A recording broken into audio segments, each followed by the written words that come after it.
friends. Welcome to another episode of Inspire Careers Spotlight on Careers, the video podcast series where I interview different professionals in different areas and different stages of their careers to bring you their stories intended to inspire and empower others to help them create their own career success stories. Today, I am super excited to bring to you Chelsea Goldyn. Chelsea is living the dream. Hi, Chelsea. Hi. Chelsea is living the dream, and I just wanted to tell her story so desperately that I think so many people are going to find her as engaging as I do and are really going to be motivated by what she has to tell us today. Chelsea and I go way, way back. I've known her for a long time, have seen her grow up, and her success story has blown my mind, which is why I invited her today. So welcome again, Chelsea. And as we start out every interview, I'm going to ask you to tell us a little bit about yourself. And Chelsea, for those of you that are new to this, one of the things we want to talk about with Chelsea is her job. Chelsea is working at Walt Disney World. Yay. And she's going to tell us about her job there at Kilimanjaro Safaris. She's got some other career news, and she's got a side hustle. So don't tell yourself you don't have enough time, because Chelsea's doing it all. All right, Chelsea, tell us a little bit about yourself. Well, thank you for calling me professional. I'm honored. But ever since I was younger, my parents took me to Disney every single year. And I was like, I want to move to Florida. It's better weather, and I get to ride my favorite rides every single day. So fast forward to college, I did the Disney College program in my junior year, and I applied my sophomore year. I didn't get it. I was so discouraged. Junior year rolls around. I applied. I got it. And my best friend picked me up, and he was like, oh my God, congratulations. And I was like, thank you so much.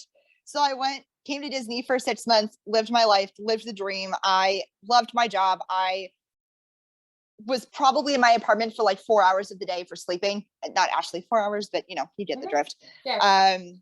I was in the parks every single day. Even if I did work, I opened the park, I would work, I would close the park. I was nuts. I don't know how the heck I did it. It's the CP adrenaline that you get when you're first year college program.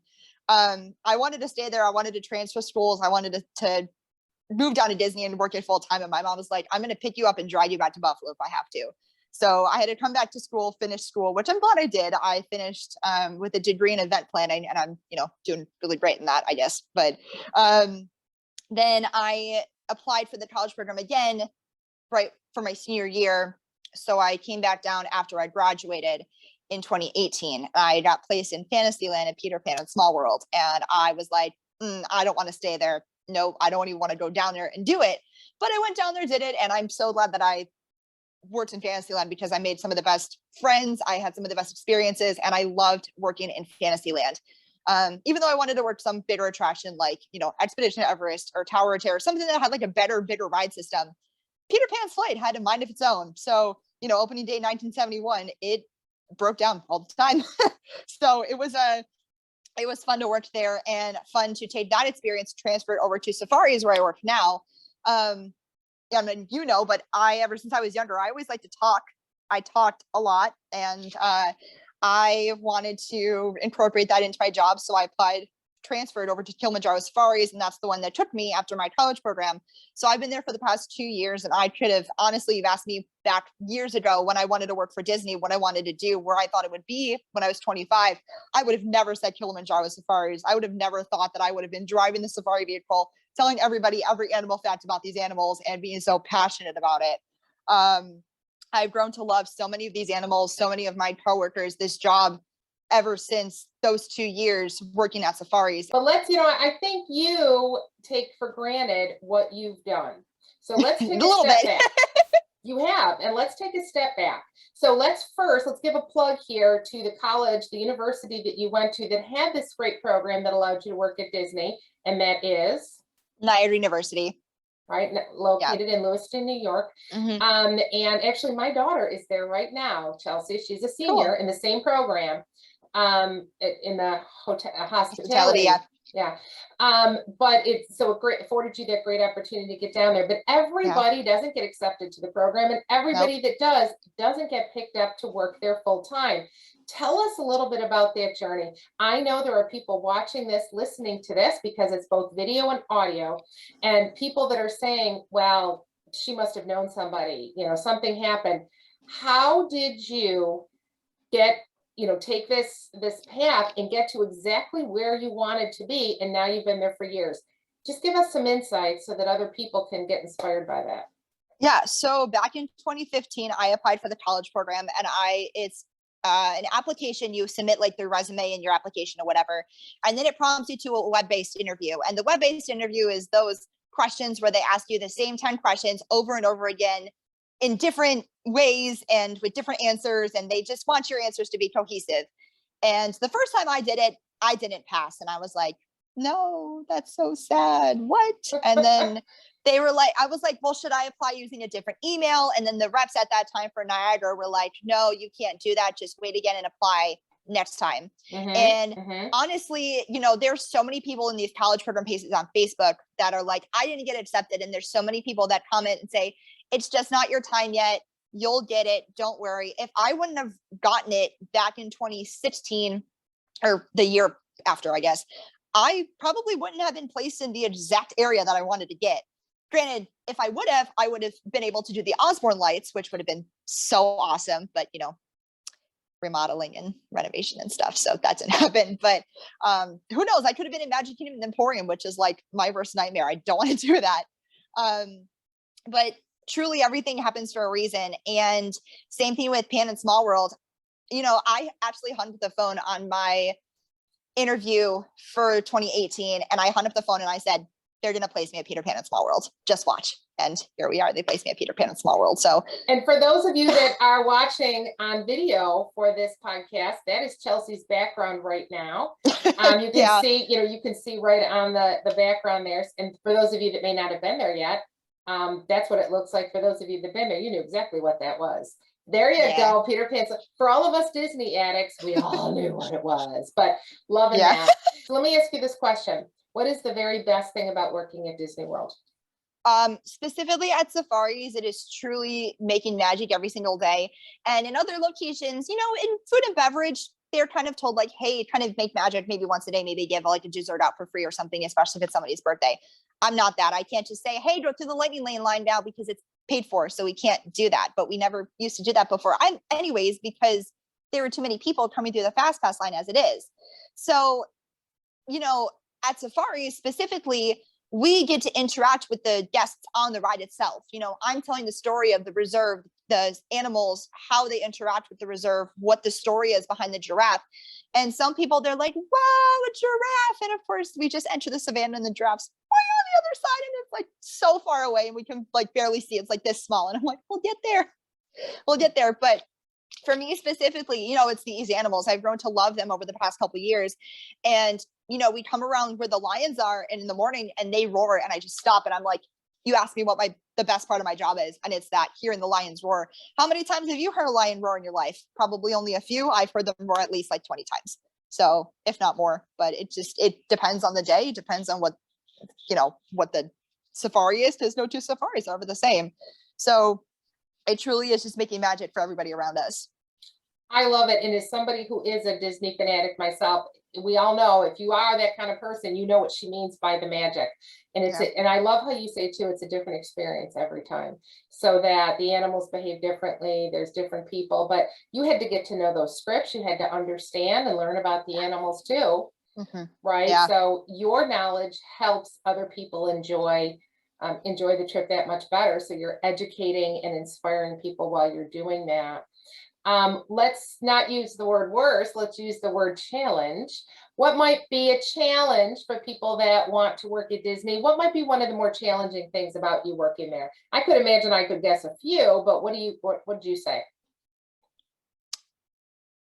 Honestly, they come in all shapes and sizes. And sometimes, in the instance, I've only been up in Lightning Lane once for like an hour this past week. So I'm not going to use the Lightning Lane example from the paid fast pass system. Can we just talk about that? Is that the old fast pass Lightning Lane? That's a new term for me.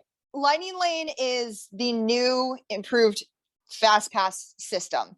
So it was the legacy fast pass, which are the paper fast passes, the fast pass plus, which you did on your phone for times. And now it's Lightning Lane, which is $15 a day and you get to ride your rides, you pick your Oh. times. So essentially it's kind of like the legacy fast pass, but on your phone, paid. All right. Okay, that makes Yeah. sense. Okay, well, before we hang up too, before we're done with this, I'll ask you what else we need to know about new stuff. Yeah, But no okay, worries. so finish talking about the challenges. Go Yeah. ahead. So back when we would have Fast Pass Plus, you know, there'd be some people that are like, hey, we're early for our Fast Pass. We're late for our Fast Pass. Can you just let us in? And we're like, it's not that simple. You know, we have a specific guest carry target, and every ride has this. You know, they have a specific number they have to meet for their wait time to be, you know, to a minimum. And if we just let you in now, that kind of delays us, especially if there would be 100 of them, that delays us with the standby line. So, That's interesting because again, it's the same thing with any business. It's less about the work and more about the people, right? yeah. So it's like any other job, and it is your job to keep order there, to be able to keep things going on target, right? Yeah. I mean, not order like the police, but to say this Right. is the system. So for those of you, listening to this, please understand too that there are rules there, and that's, Chelsea's a young girl trying to keep everything in line, trying to keep her ride safe, and everybody's doing that at each place too. So not really surprised to hear that.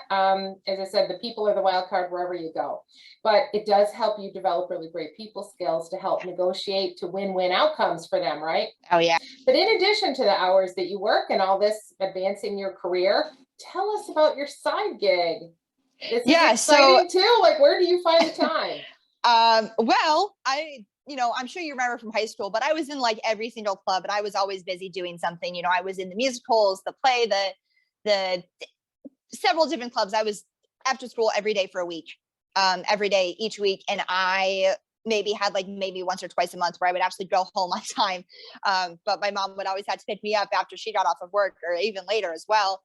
And I remember I got a scholarship for something for college back in senior year, and they listed off all of these clubs, and it was something for cheap to water. And the lady was like, how do you have the time to do this? And I was like, I just do. It is what it is. You know, I don't have a lot of schoolwork. I'm not all of these honor classes and AP classes. I don't, I do the homework, it's done. I don't procrastinate on it. Well, it's a different story. But even in college, my senior year, especially, my fall semester, I was doing like 3 days of college and then 3 days of work full-time, almost full-time. Same thing with this spring semester. But, I've always been one to not be bored. So during the pandemic, I was like, oh, I have to sit home for who knows how long and just watch TV and sit. Cool, but also bad. So my mom got me my Cricut for my early birthday present. She gave it to me like 3 months early, and I started making stickers, and I was like, ooh, this is fun. I never considered myself to be an artist, but sometimes, I make really cool stuff. One of my really popular stickers I've made is like the cassette tapes for the different parks. Those went over so well. They were like, oh my gosh, these are so cute. I need all of these. And same thing with like my Polaroid walls. The Polaroid camera with like the walls on top, they loved that as well. So I have like monthly subscribers that will get monthly stickers for the new collections I have each month. And I actually am kind of inspired by this other artist who was pretty famous on TikTok, and she has like 100 200 sales a day, and she has her own office, and her mom works for her and everything. And I'm like, this is what I would love to do, but obviously I'm never going to reach that goal. Well, never say never, but I don't really want to reach that goal. I like the amount of sales I have now. I'm content with it. I can handle it. We're good because it's only me. I do the shipping, I do the printing, I do the customer service and everything. And this is what a lot of people do. They're a one, maybe 2-person shop. Maybe their partners help them and whatever. I love sending just the packages. I used to do handwritten notes, and some of the reviews were like, oh my gosh, it came in a handwritten note and everything. And I've stripped away from doing that because I got like super cool thank you cards that looked like an e-ticket, and they're in the other room. Otherwise I would pull them up, but they're super cute. But go ahead. Well, where are you selling this stuff? I'm so sorry. No, I know you're so excited. I love it. So I'm not trying to cut you off, but where are you selling it? I think that's the first thing people want to know. I started off on Etsy, and I still have some stuff on Etsy. I think it's time that I make a website as well. And I've actually gotten my money's worth out of it. I can send emails through it. I can have the contact list where I have everybody on there and send out specific things per month. I can put as many listings as I want. because Etsy, they take like 20 cents off per listing every time it's renewed, and they charge fees and everything. And this is like a lot cheaper. You know, I had to pay an upfront fee, but I feel like I'm getting more exposure, I guess, out of the website, because where they can say, oh, where did you get this? Oh, it's from Goldyn Girl Crafts, not just, oh, it's from Etsy, you know? So, Yeah. Well, you know, see, you but need a, you raise a whole other thing. I mean, we could talk about this for hours and oh we don't yeah, have the time, but I mean, you know, you talk about branding because the name of the company is your last name, Goldyn Girl yeah. Crafts, right? Mhm. And you're trying to figure out how to make a profit, how to generate revenue, how to make a profit, how to streamline your processes. I mean, this is so huge. And to be able to figure this out, now you had a business degree, yeah, but really it doesn't teach you how to be an entrepreneur, but that's exactly what you're doing. And so much of it is trial and error, but it's a great way to be able to express your creativity. Yeah, And again, kind of selling magic, even if it's not all, you know, Disney stuff, but yeah, as I said, the reason I wanted to have you on here is because you're so energetic, you're so personable, but you are living your dream. This is yeah. what you've always wanted to do. And for those of you that are fortunate enough to be able to see this video, we've got some pictures of Chelsea that, you know, I took from her social media, just so you can see a little bit. So it's all public out there, folks. So we, you know, Yeah. and we'll also include in the comment section when we post this on social, we'll post her site for the Goldyn Girl Crafts if you're interested. And certainly if you have any comments, drop them here. I'm sure Chelsea's happy to answer them for you. She doesn't have power to get you, you know, employed at the park, but if you have questions, you know, just feel free to let her know. So Chelsea, as we tie it up here, what might be some words of inspiration or recommendations that you can give to the high school kids of today, maybe even younger, college kids saying, well, you know, the COVID has dashed my hopes of what I wanted to do, or that are feeling frustrated or overwhelmed. You've got it all right now. And again, I know you've referred to your boyfriend Grant, so you develop, you know, you've got this relationship as well. You really are living the dream, having this magical life. What is your advice to other people to be able to figure out what their optimal magic life is and go after it? Just take what you love and do it. Thank you for spending the time with us today. I know it's your day off, and I know you don't have a No lot of worries. them, right? You're Yeah. very busy with everything that you have going on, but congratulations on your success. Thank And you. thank you so much for sharing that with us, Chelsea. Thank you so much. All right, we'll drop the information when we share this on social. If you want to get in touch with Chelsea and see what her Goldyn Girls Crafts is all about, feel free to do that. But your life is waiting for you, folks. You can create magic in your own life anytime you want. So thank you all. Thank you for joining us on another episode of Inspired Career Spotlight on Careers. And everyone, live inspired.